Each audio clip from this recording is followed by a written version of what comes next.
Olá, queridos e queridas desta casa.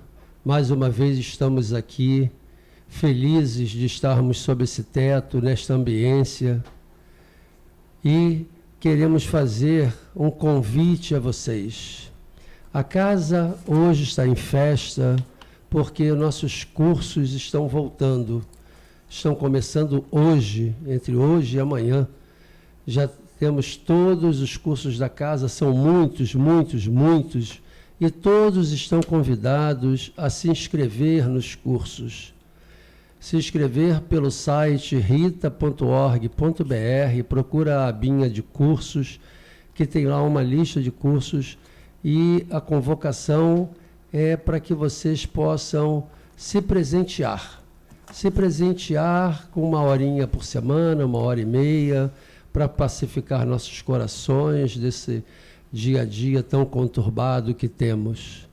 Ainda estamos com os cursos via internet, de forma virtual, com a plataforma Zoom, Google Meet, mas, se Deus quiser, muito em breve estaremos retornando aos cursos presenciais aqui na casa. Olha que beleza, né? Vamos torcer por isso.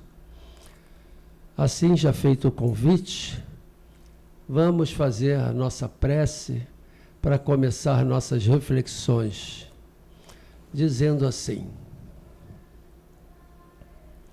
Jesus, Mestre querido, mais uma vez estamos aqui em Teu nome para refletirmos sobre o Teu Evangelho de amor, para refletirmos sobre os Teus exemplos, para refletirmos sobre essa doutrina que nos encanta o coração.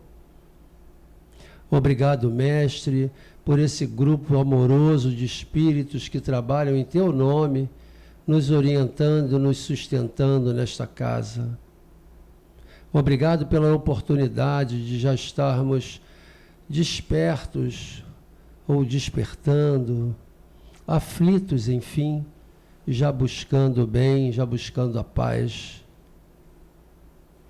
Assim, pedimos licença a esses espíritos tão queridos. Pedimos licença a Ti, Mestre, mas principalmente a Deus, nosso Pai, para que de nossa parte possamos dar por iniciadas as reflexões que faremos a partir dos estudos da nossa querida Regina Agostini. Vamos envolvê-la com as nossas melhores vibrações. Graças a Deus. Obrigada. Vamos, então, dando início, com muita alegria, mais uma vez, a mais um estudo. E o estudo que a casa nos propôs para esta noite, tarde-noite, é do Evangelho segundo o Espiritismo, no seu capítulo 8, quando Kardec faz toda uma reflexão a partir das bem-aventuranças. E aquela que hoje nos cabe como reflexão é a bem-aventurança dos que têm puro coração. E dentro desse capítulo, Kardec aborda uma série de movimentos, de circunstâncias em que Jesus atuou como Ele atuou junto de nós, trazendo muitas e muitas reflexões e conhecimentos e muitas ideias e recomendações mesmo para o nosso dia a dia. É interessante porque nem sempre nós temos a possibilidade de realmente nos aprofundarmos naquilo que foi trazido por Jesus, na grandeza daquilo que Ele viveu numa época em que nós desconhecemos.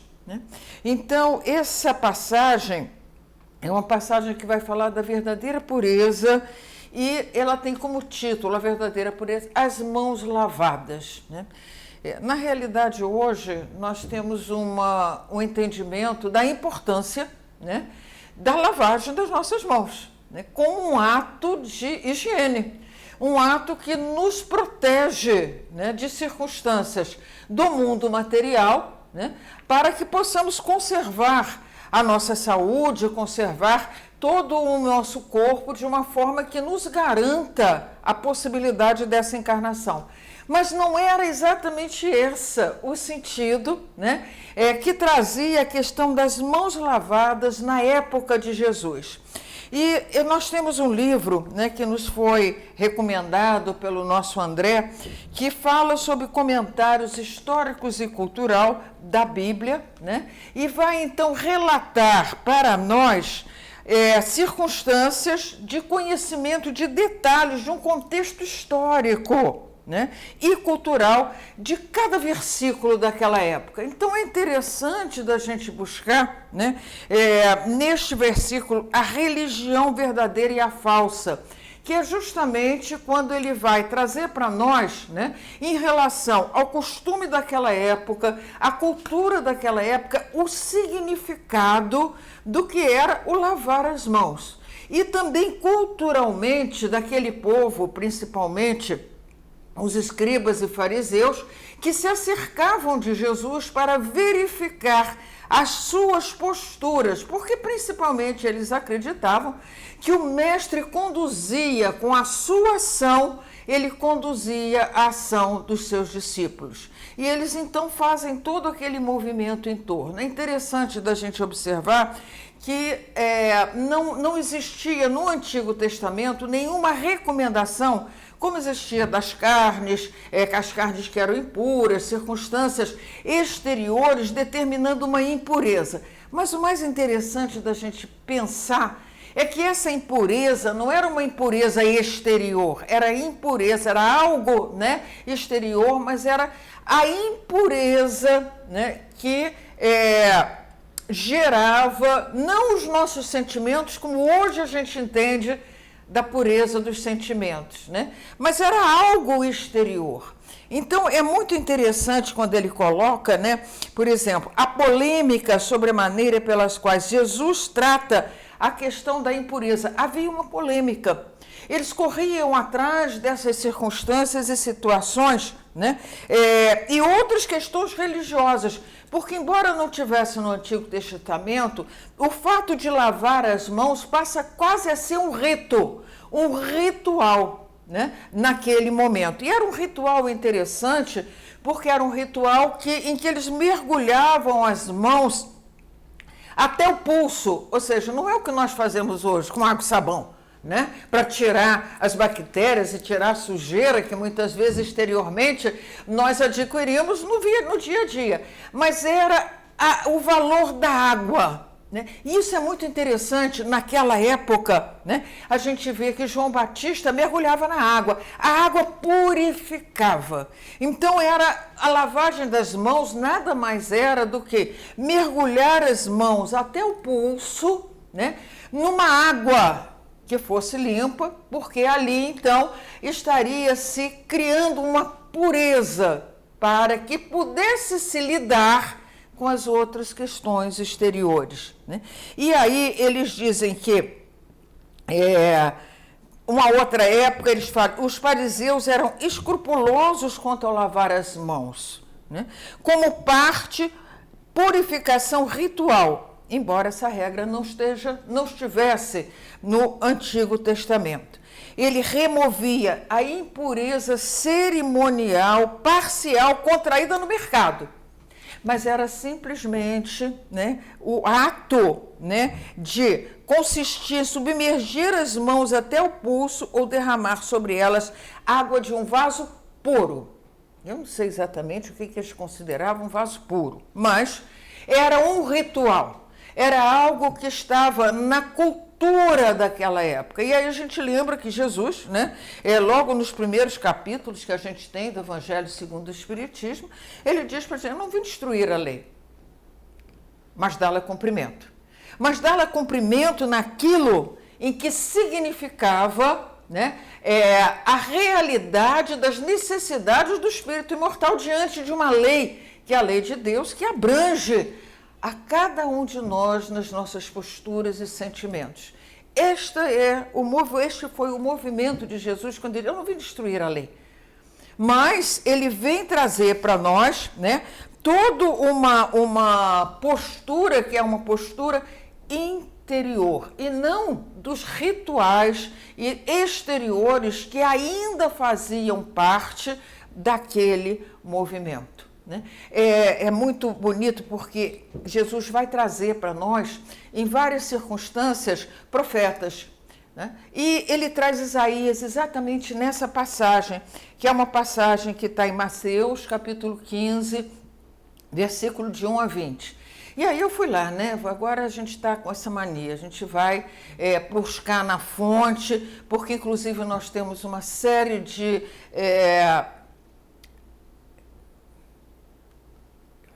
posturas, não é posturas, mas de traduções, né? E cada tradução tem um sentido, pode muitas vezes, né, nos dar uma outra relação de um outro sentido. E aí fui lá, né, para ver se realmente o que está trazido aqui, né, que era exatamente o que estava em Isaías. E me deparei, então, é interessante, com o primeiro capítulo de Isaías, do versículo 10 ao versículo 20. E é muito... eu até... Quem tem a Bíblia, dá uma olhada lá, né? Porque justamente uma palavra de Yahvé, né, trazida pelo profeta Isaías, em que ele diz que ele está cansado dos rituais, que ele não aguenta mais, lógico que não aguenta mais a minha palavra, né? O cheiro do sangue, os cordeiros mortos, né? O cheiro de incenso lhe faz mal. Ou seja, está trazendo para nós, já em Isaías, né, toda uma postura que era uma postura exterior, que já não fazia sentido naquela época. Olha quanto tempo a gente leva para entender, né, o significado real daquilo que é chamado na criatura humana, para que nós pudéssemos, então, possamos realizar aquilo que é o nosso movimento, né? Quanto e quanto tempo. E aí nós vamos passo a passo, né? Porque essa passagem de Mateus é uma passagem que nos remete a muitas reflexões. Ele diz assim: então, os escribas e os fariseus, que era aquele grupo, né, que estava lá de olho, né, vendo exatamente, né, o que ele está fazendo, o que ele não está, né? Movido pelos mais diversos interesses e sentimentos, nós não podemos de maneira nenhuma fazer um julgamento que era só um interesse material ou interesse de grupo. Havia ali um ritual, havia todo um movimento, né, já construído ao longo de um processo de séculos, como se aquilo fosse para eles naquele momento uma verdade absoluta.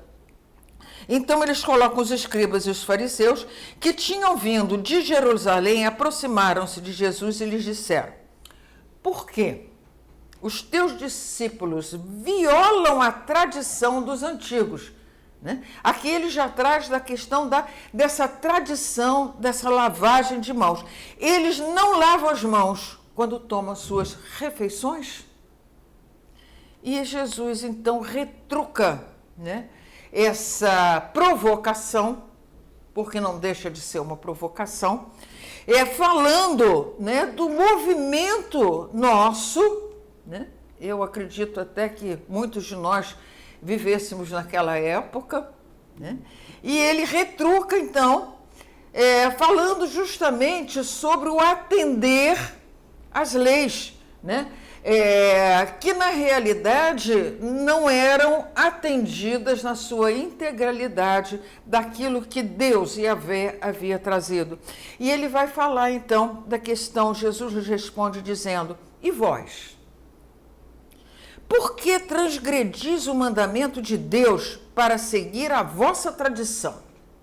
Ou seja, havia, né, ali algo tão forte naquela tradição que em alguns momentos se transgredia um mandamento maior para se atender a uma tradição. Ou seja, aqui a gente pode falar do sábado, né? Que além de ser uma tradição, era algo que fazia parte da Torá, do movimento, daquele descanso. Nada se fazia no sábado. Ou você deixa alguém em necessidade, transgride uma lei maior para atender uma tradição. E hoje a gente diz que nem sempre a gente transgride para atender uma tradição, mas a gente muitas vezes transgride para atender interesses, né? Momentâneos e pessoais do nosso dia a dia, né? Que a gente pode até de alguma maneira traduzir como interesse pessoal versus o que é justo, que é uma das questões mais difíceis, né, para as nossas reflexões. E ele diz, porque Deus disse, honrai vosso pai e vossa mãe. E também, aquele que dizer palavras ultrajantes, aqui ele vai voltar para a questão do palavra, né? Da forma como nós agimos. Quantas e quantas vezes Jesus, em várias passagens do seu evangelho, nos chama atenção, né, para muito além do pensamento, aquilo que nós exteriorizamos, né, com a nossa palavra. E ele aqui traz mais uma vez em todo esse versículo, em toda essa passagem de Mateus, ele vai trabalhar exatamente esta questão. Honrai vosso pai e vossa mãe, e também aquele que disser palavras ultrajantes a seu pai e a sua mãe, que seja punido de morte. Né? E aí a gente vê que essa punição de morte é muito mais uma morte, não aquela morte física, mas a morte, né, é como a gente consegue entender hoje, porque eu não consigo botar nos lábios de Jesus algo assim tão forte nesse sentido, mas é a morte interior, é a morte espiritual, né? Quando nós transgredimos algo que vem já como uma recomendação para que nós possamos construir aquilo ao qual nós temos como destino e destinação. Vós, porém, dizeis, aquele que disser a seu pai e a sua mãe, toda oferta que faço a Deus vos é útil, satisfaz a lei, ainda que depois não honre, nem assista a seu pai e sua mãe. E assim, por causa da vossa tradição. E aí eu digo, hoje, por causa dos nossos interesses, a gente fica refletindo muito também, tentando, né, trazer não só aquilo, entender aquele movimento na época, né, para que a gente possa ter a dimensão, né, daquilo que realmente estava acontecendo naquele momento e realmente da posição firme de Jesus, torna inútil o mandamento de Deus. E aí ele vem, hipócritas. Isaías bem profetizou dizendo, né, esse povo honra-me com os lábios, mas o seu coração está longe de mim. O coração, né? Aquilo que é o nosso sentimento, aquilo que brota a partir do nosso conhecimento, a partir do nosso pensamento. Aí ele diz assim, em vão, pois, me honram, ensinando doutrinas que são preceitos humanos. Né? É sério isso, né? Porque nós vemos que muitos grupos ainda hoje seguem estritamente aquilo que está escrito como uma tradição, como uma necessidade, sem dúvida nenhuma, das mais diversas épocas. Nós não podemos, de jeito nenhum, ao olharmos a Gênese, né, de Moisés, ou todo o movimento da saída desse povo, das circunstâncias de vivência no deserto, daquilo que foram as recomendações para que aquele movimento surgir, pudesse trazer um benefício, é lógico que aquilo fez parte naquele momento e foi importante. Mas é importante que nós possamos olhar a cada época o que é que mais está sendo chamado da nossa atenção nas posturas que nós temos trazido, né, para realizarmos aquilo que hoje estamos buscando. E aí eu faço aqui, antes de nós continuarmos nessa palavra, né, eu lembro aqui, e gosto sempre de lembrar, desse movimento, que é um movimento que a maioria de nós que estamos buscando a casa espírita, que estamos buscando o Evangelho de Jesus, já estejamos desejosos e ansiosos por podermos realizar algo de bom. Estamos buscando realmente, porque se ainda não entendemos que todo esse movimento não é um movimento exterior, não é um movimento para agradar A, B ou C, não é um movimento para que exteriormente nós sejamos reconhecidos, não. É um movimento que traz um retorno pessoal, de pacificação, né? Pessoal, de sentimentos, que de alguma forma nós começamos já a percebê-los fisicamente, a partir dos estudos que a doutrina espírita nos oferece, no entendimento de quem nós somos, de todo um movimento que temos realizados ao longo do processo evolutivo, das vibrações que emitimos e daquelas que acolhemos, construindo o nosso cosmo íntimo, dos nossos pensamentos, dos nossos sentimentos e de como nós nos situamos no ambiência que hoje nos acolhe.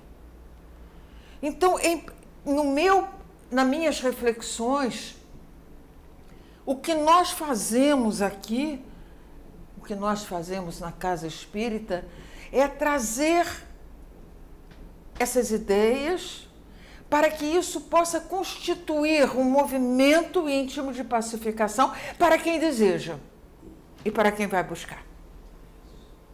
Porque durante séculos nós estamos em contato com o Evangelho, nós estamos nas igrejas, mas ainda não havíamos, penso eu, acolhido com tanta profundidade esse movimento, né? Dessa postura e dessa responsabilidade íntima de construção em nós e em torno de nós. Então, Jesus vem nos trazer uma circunstância importante quando ele diz assim: e depois, chamando o povo a si, lhe diz: ouvi e compreendei bem isto, não é o que entra pela boca que suja o homem, mas o que sai da boca é o que o suja. Aí ele vem, é linda essa passagem, né? Ele diz assim: o que sai da boca vem do coração. E é isso que torna o homem impuro. Aí ele está falando dessa impureza ainda dos nossos sentimentos, né? Daquilo que ainda não conseguimos construir portas adentro de nossa alma, né? Dos valores que caracterizam o Filho de Deus, que caracterizam e que temos como potencialidades para desenvolvermos. Torna porque é do coração que saem os maus pensamentos. Então aqui vocês vejam que coisa bonita, porque depois nós vamos pensar, né? Trazer um pouquinho de Emmanuel, quando ele fala justamente do valor do pensamento, né? E também vamos trazer algo, né, de Miramês, quando ele vai nos falar da importância da palavra, ligando uma coisa à outra, porque uma é o reflexo, né, da outra. Então, primeiramente, para que nós possamos começar, talvez, a fazermos o exercício, né, da palavra que constrói, da palavra que anima, da palavra que dá suporte, da palavra que pacifica. É preciso que nós possamos construir intimamente o nosso desejo de realizar isso e a partir dos nossos sentimentos, na construção de um entendimento mais amplo de quem nós somos, dos objetivos da vida. Nós estamos tão... Como é que a gente pode pensar? Porque não tem aqui nenhum tipo de julgamento, não. Né? A gente já está começando a fazer esse exercício de não julgar, não, pelo menos não quer. Né? Mas de ajuizar as circunstâncias, isso é importante. Né? Eu preciso ter critérios para conduzir o meu pensamento e as minhas posturas, sem, em momento nenhum, fazer juízo da postura e da ação daqueles que conosco convivem. É um exercício, não tem dúvida. Tudo que hoje, né, nos é pedido vem, né, dentro desse movimento de exercitar. Né? E aí ele diz assim, olha que coisa fantástica e importante, que já vem para nós a partir de Jesus. E ele diz, porque é do coração que saem os maus pensamentos e a partir daí os homicídios. E homicídio, eu gosto muito de pensar que homicídio não é só tirar o corpo daquele que está encarnado. É o homicídio de matar, né? Matar, de alguma maneira, as esperanças, né? O sentimento daqueles que conosco convivem. Os adultérios. E aí o adultério é muito mais do que o adultério sexual de um homem ou de uma mulher.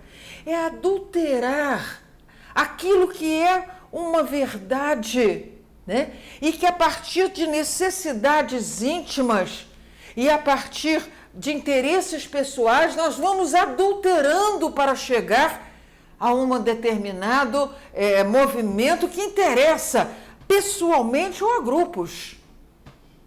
Isso ainda é um movimento da humanidade. Adulterar. Adulterar a minha fala, adulterar o meu sentimento, adulterar no sentido, inclusive, de fidelidades. Adulterar é não ser fiel a algo que possa ser uma ideia, a algo que possa ser um contrato. Adultério. E isso vem lá do coração, como diz Jesus, né?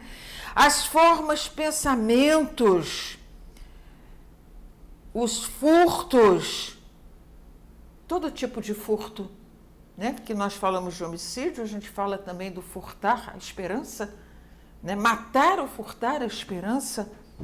Os falsos testemunhos, interesse pessoal. Quantas e quantas vezes a gente, às vezes até por medo, estamos ainda tão distantes, né? De podermos realizar com dignidade. Eu penso que a palavra para mim que mais me toca é essa palavra, dignidade. Porque ao bancarmos as nossas ideias, as nossas posturas, aquilo que estamos entendendo nesse momento como verdade, é evidente que nós vamos criar, muitas vezes, dificuldades diante dos grupos que ainda não sabem debater, mas querem impor as suas posições e as suas ideias. Então, é todo um movimento, né? As blasfêmias e as maledicências. Nossa, está tudo aqui, né? Mais de 2000 anos. São essas coisas que tornem o homem impuro. O comer, sem haver lavado as mãos, não torna um homem impuro. Pode, no máximo, trazer uma grande infecção, sem dúvida nenhuma, né? Mas não a impureza, dessa impureza dos sentimentos, da postura digna, da postura daquele que já se entende, que já busca, de alguma maneira, os valores, né, que são a potencialidade nossa para desenvolvermos. Estamos trabalhando, né? Então, só para nós terminarmos o versículo, ele diz assim: então, seus discípulos se aproximaram dele e disseram: sabes que os fariseus, ouvindo essas palavras, se escandalizaram? Porque estavam indo, né, na contramão daquilo que era, naquele momento, para escribas e fariseus, algo que era relacionado culturalmente, eram os rituais necessários, que eles acreditavam, muitos possivelmente, né? Mas Jesus bancou, em momento nenhum, Jesus abriu, né, mão daquilo que era o seu sentimento e a sua relação com o Pai e com a lei de Deus. Ele responde e diz: toda planta que meu Pai Celestial não plantou, ou seja, os rituais exteriores, né, aquelas verdades que são passageiras, as verdades que são de uma cultura num determinado momento, né, será arrancada. Deixai-os, são cegos que conduzem cegos. Se um cego conduz outro cego, ambos cairão, né? Aí ele usa a palavra no fosso. Essa passagem está em Mateus, capítulo 15, versículos de 1 a 20, mas também nós encontramos ela em Marcos e também a encontramos em Lucas, com outras conotações, né? Mas todas elas falando da palavra, das questões que são exteriores, né? Que faziam parte daquele ritual, daquele povo, né? Que era importante, que Jesus vem buscar quebrar e endereçar e apontar para nós para uma outra realidade. E dentro dessa realidade eu acho muito bonito quando ele parte primeiro dos pensamentos. É a partir daquilo que eu penso, daquilo que eu construo, portas adentro da minha alma, né? É daquilo que eu vou acolhendo em tudo aquilo que em torno de nós me chega como informações, e eu vou construindo as minhas ideias, eu vou construindo o meu pensamento, e é importante quando a doutrina espírita nos diz o quanto esse pensamento, ele tem forma e como ele tem peso. A gente fala assim, tem lá no Livro dos Espíritos, né? O pensamento é livre, mas traz consequências. Posso pensar o que eu quiser. E aí eu acho fantástica a doutrina espírita quando ela diz,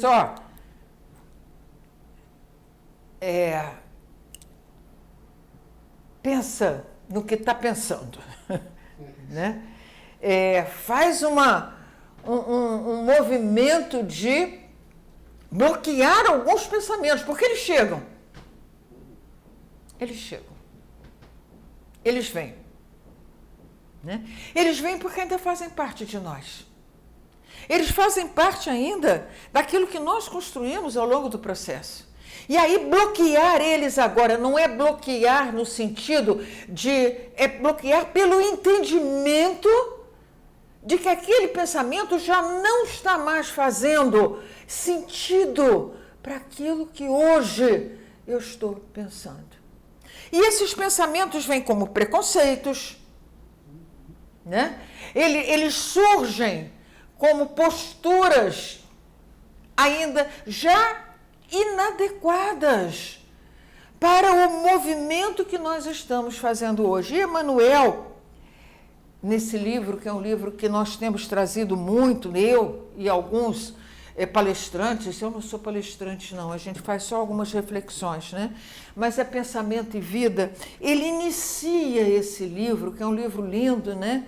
É um livro em que no seu prefácio é pedido a ele, né, se os espíritos desencarnados poderiam trazer algumas reflexões para nós que neste momento estávamos encarnados no planeta Terra. E eles então trazem, e Emmanuel traz uma série de ideias, reflexões, e a primeira delas é sobre o pensamento, em que ele traduz para nós que o pensamento é o espelho da vida. nós espelhamos nas nossas ações aquilo que nós pensamos. A mente é o espelho da vida em toda parte. Nos seres primitivos, ele começa, né, trazendo todo esse processo de como, né, nós fomos nos construindo passo a passo, época a época, né? Nos seres primitivos aparece sob a ganga dos instintos, certo? Nas almas humanas surge entre as ilusões que salteiam a inteligência, somos nós, né? Surgem entre as ilusões que salteiam a nossa inteligência.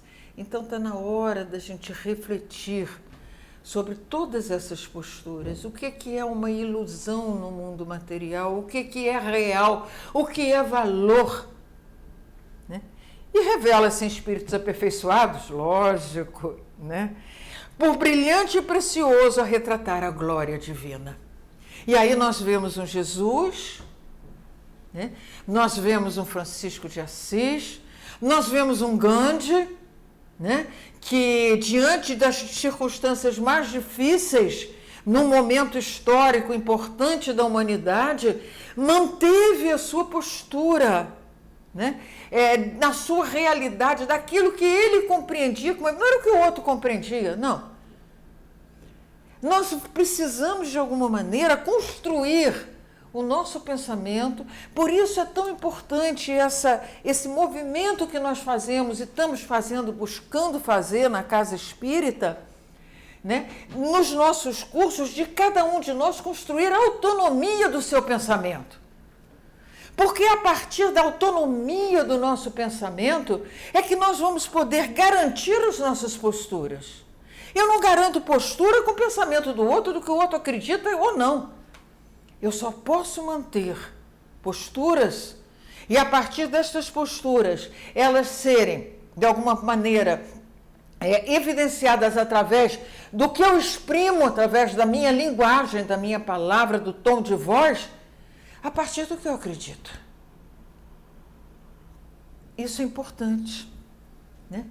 Que nós possamos construir, cada um de nós, as nossas próprias ideias, para que possamos, então, construir valores e movimentos, porque nada vai chegar para nós assim, sem trabalho, sem disciplina, sem vontade de atuar, porque os nossos hábitos milenares não mudamos de uma hora para outra. É preciso disciplina, é preciso um realizar constante de nos vigiarmos. Gente, está dando muito trabalho ser espírita. Está dando muito trabalho, né?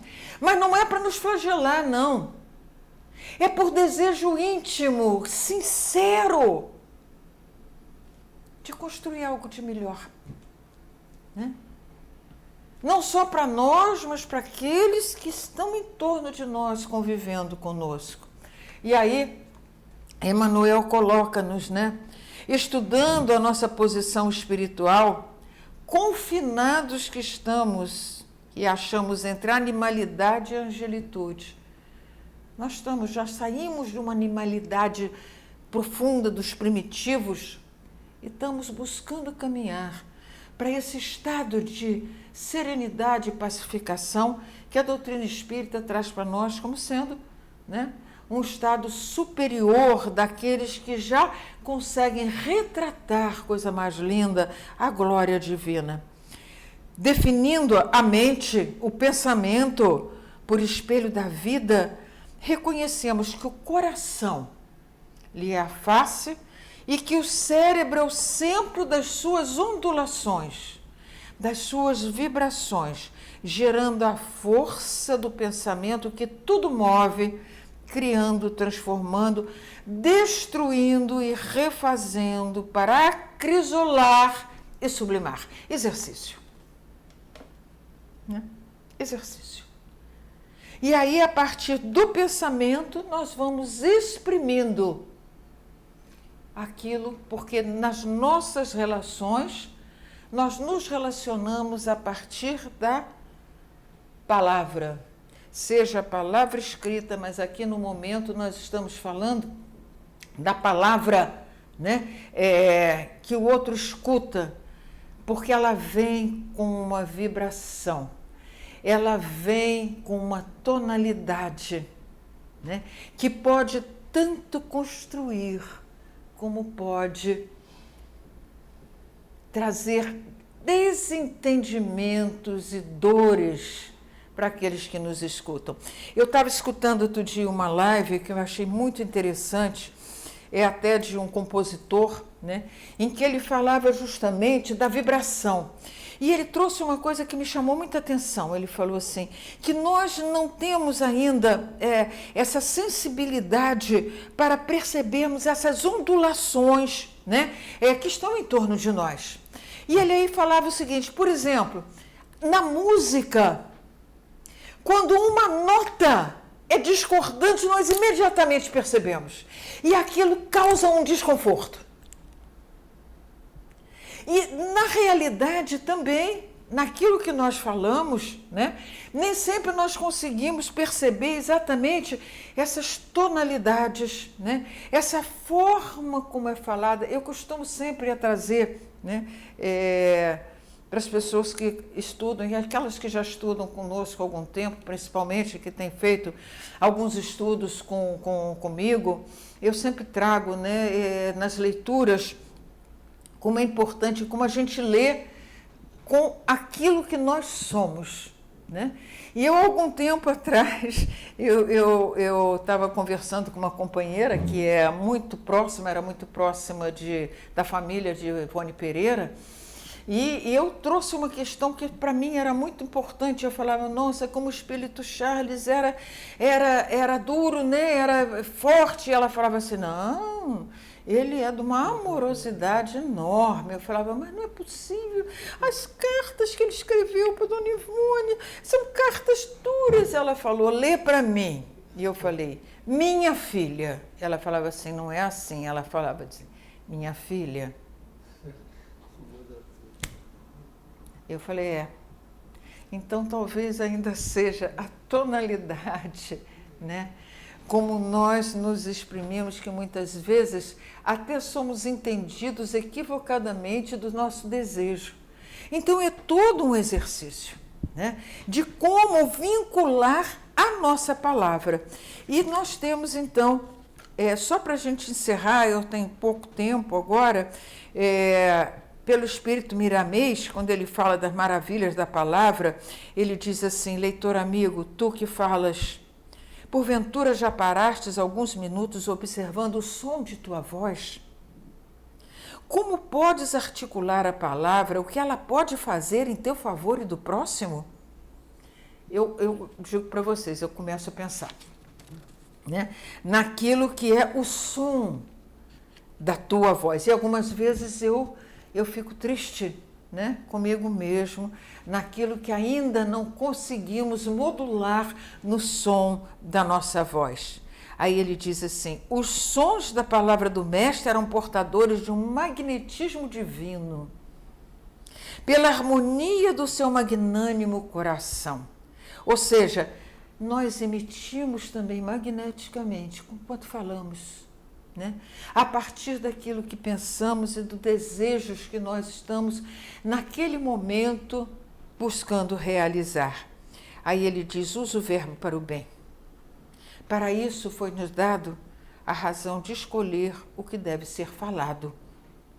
Nas primeiras experiências poderás sentir a reação do próprio corpo, pela leveza das tuas intenções e pela beleza dos teus pensamentos.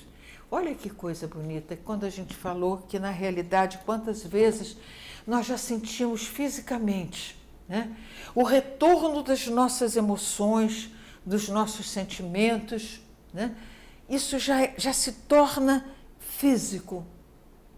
Quando nós já estamos buscando, de alguma maneira, né, realizar esse movimento, né, de estarmos vivenciando essa encarnação de uma maneira diferente. Para que nós possamos fazer esse movimento, né? Talvez seja importante, e aí volta para nós, né? Conhece-te a ti mesmo. Né? A questão 919 do Livro dos Espíritos, vamos ter que meditar sobre ela, buscar realizar isso em nós, quando ele diz assim, meditar de como nos sentimos em relação ao que eu observo. Né? Como é que eu sinto? Eu estou sentindo preconceito, eu estou sentindo mágoa, eu estou sentindo aquilo bem, estou sentindo beleza naquilo. Observa teus sentimentos. Né? Naquilo que a gente vai observando, nós vamos já retirando muito das posturas íntimas que nós trazemos. Né? As necessidades, né? Os valores, observar aquilo que são as nossas necessidades, o que são os nossos valores, os nossos desejos, porque é isso que vai gerar os nossos sentimentos. É todo um exercício, né? Porque a partir dos sentimentos nós vamos vincular a nossa fala. Né? Então, companheiros, é para a gente pensar. Né? Não é o que a gente come, não é o que a gente veste, não é a aparência que a gente tem, nada disso. Mas é aquilo que nós já estamos conseguindo exprimir, portas adentro de nossa alma, que nos torna e nos eleva ou nos rebaixa, conforme a tonalidade ou conforme aquilo que estamos buscando exprimir. E aí a gente sempre procura encerrar pensando nisso. Vale a pena todo esse esforço? Eu digo para vocês, para mim vale. Mas cada um de nós é que precisa refletir, porque não é fácil. Ninguém está promovendo aqui facilidade. Mas eu arrisco dizer que as consequências serão as melhores possíveis. Arrisco mesmo. Porque é algo que é um sentimento íntimo e é algo que já começa a transparecer fisicamente quando conseguimos realizar algo que nos traz pacificação, serenidade e alegria, porque é uma profunda alegria quando nós conseguimos, né, vencer uma dificuldade, né? Mesmo quando aquelas necessidades estão ainda como interesses nossos e a gente já consegue bloquear, porque o nosso pensamento já está além daquilo que são os interesses materiais e interesses momentâneos da nossa vida. Que Jesus nos abençoe, que Maria nos ampare e sustente nesse trabalho portas adentro de nossa alma, que nos traz muitas convulsões íntimas, mas também nos traz muitas alegrias. E que Jesus nos abençoe.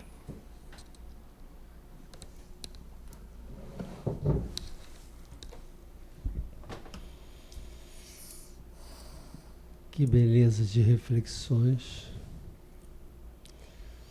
Se pudermos mensurar a alegria que sentimos ao término dessas reflexões, depois de escutar palavras neste tom, nesta modulação, com certeza vale a pena. Vamos orar.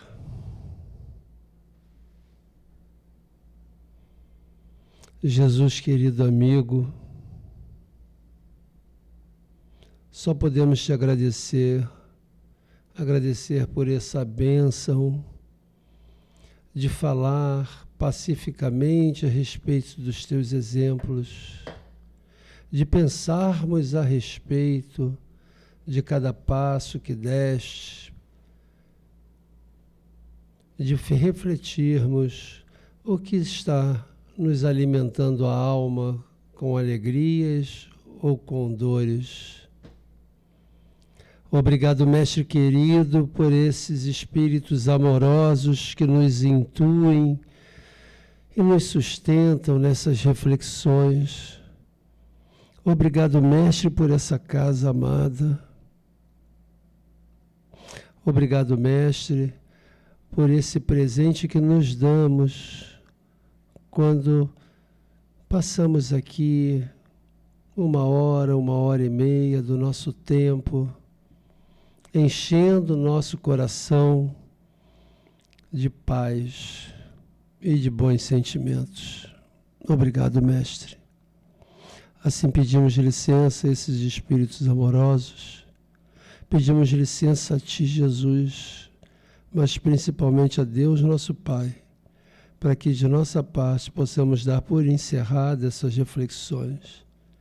Graças a Deus.